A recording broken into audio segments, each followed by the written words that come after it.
Pour traverser la ville, il faut d'abord de la patience, car les passages à niveau sont souvent fermés. Cet extrait commenté par Jean Dupire est tiré d'un documentaire réalisé en 1969 à l'intention des habitants de Weston aux États-Unis est un véritable petit trésor. Cette fois, c'est pour un train de minerai à destination de l'usine de Romba. Souvenez-vous, c'était en avril 1999, la société Cogifère enlevait le rail rue de la Gare. Aujourd'hui, ce quartier a totalement changé. Le chemin de fer, qui jadis était le signe d'une prospérité sidérurgique, a laissé la place aux fontaines, sculptures et espaces verts. Nous voilà rentrés dans une autre époque, celle du modernisme, de l'embellissement et de l'environnement. Dernièrement, une autre étape de la requalification urbaine du quartier a été faite rue de l'Usine. La suite du chemin de fer a été enlevée et bientôt le talus séparant la route de l'Orne sera rasé. L'espace sera totalement réaménagé dans le même style que la rue de la Gare. Alors, après l'entrée ouest et son rond-point aménagé, avant la rénovation de l'entrée est rue Poincaré, c'est l'entrée nord de la ville qui offrira aux habitants rambasiens et aux personnes de passage un nouveau regard.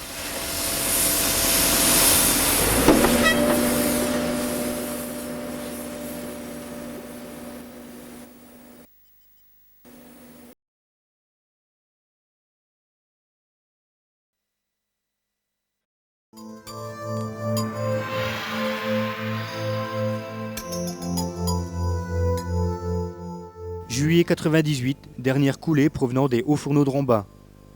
Janvier 2000, il ne reste plus rien. Du moins, plus aucune activité. Aujourd'hui, il reste les souvenirs. Et encore, avec le temps, on finira par oublier. Aujourd'hui, l'ère sidérurgique a laissé la place à l'ère de la démolition. Les bureaux ont été transformés en bureaux de déconstruction.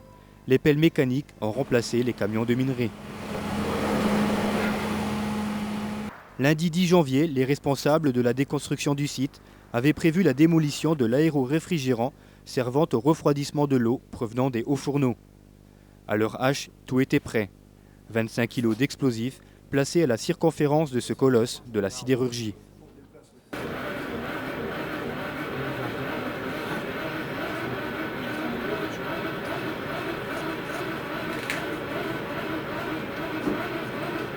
Je suis prêt. Garde à la ligne.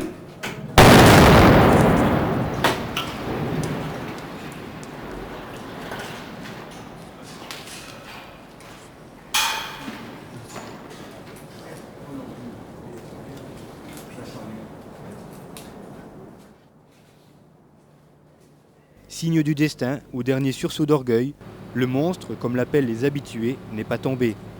Pas d'explication à ce jour sur cette méconvenue, mais du travail supplémentaire en perspective pour les artificiers et les différents responsables de cette déconstruction. Et de toute façon, si pour le moment, l'aéro-réfrigérant a mis 2 genoux à terre, il finira inexorablement dans quelques jours à plat ventre. Et là, la mort définitive de la sidérurgie à Romba aura fait un pas de géant. Garde à la ligne.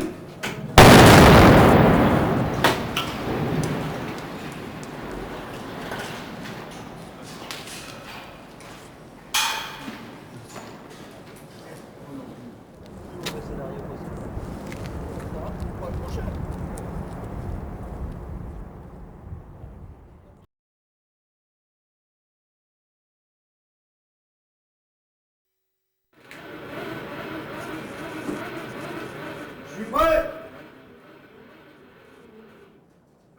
Garde à la ligne.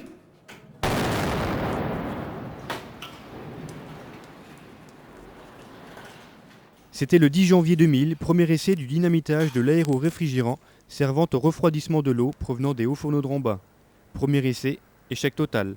La tour était restée debout. Dimanche 6 février, deuxième essai.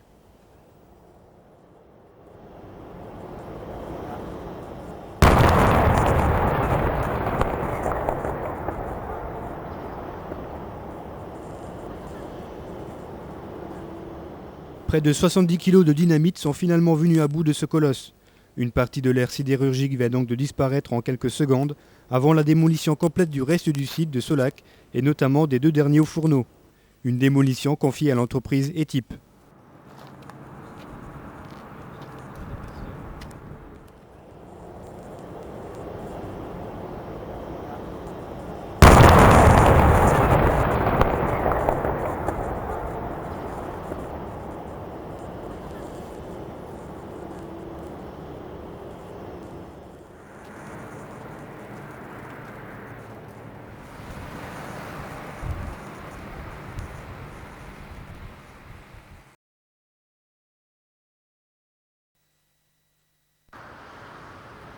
Il a plus de 80 ans, il mesure 80 mètres de haut, il pèse 3000 tonnes, il domine toute une vallée, il a fait travailler plusieurs générations.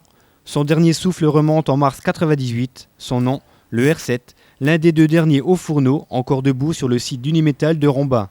Mais ces images font désormais passer du patrimoine, 16 kilos de charge explosive et c'est tout un passé sidérurgique détruit en quelques secondes.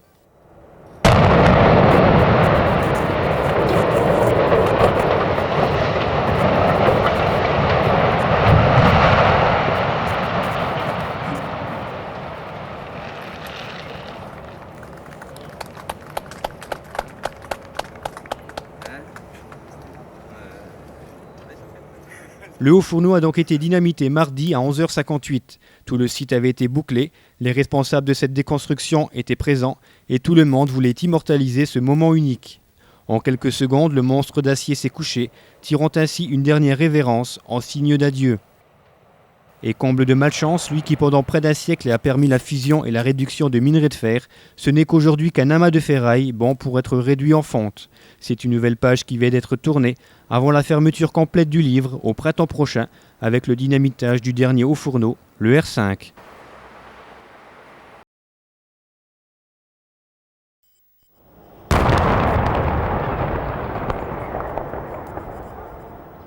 Après l'aéro-réfrigérant l'année dernière, après le haut fourneau il y a quelques semaines, les premiers coupeurs, cylindres métalliques servant à alimenter en air chaud les hauts fourneaux, ont été dynamités.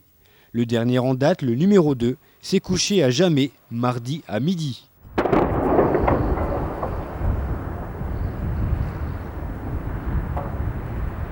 C'est donc une nouvelle étape pour les responsables de la déconstruction du site sidérurgique de Sollac-Lorraine. Une déconstruction qui se poursuivra dans les prochaines semaines.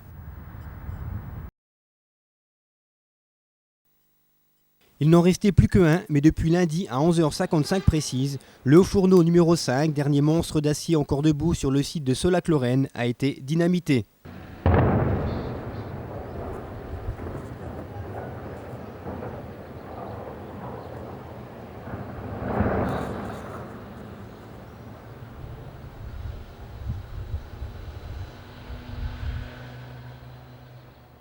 À l'heure H, les appareils photo étaient tous braqués sur le haut fourneau pour immortaliser à jamais l'événement et les 20 kg de charge explosive placés sur 2 de ses piliers ont suffi à le faire tomber, lui qui avait résisté aux années, à l'usure du temps et aux milliers de tonnes de fentes produites tout au long de sa carrière.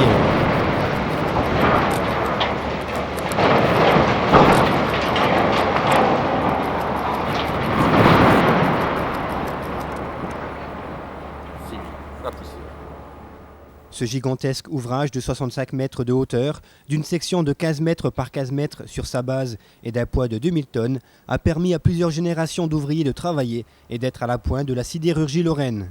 Aujourd'hui, l'amas d'acier du haut fourneau sera récupéré à destination des aciéries de la région pour une nouvelle carrière, mais cette fois une carrière de quelques semaines.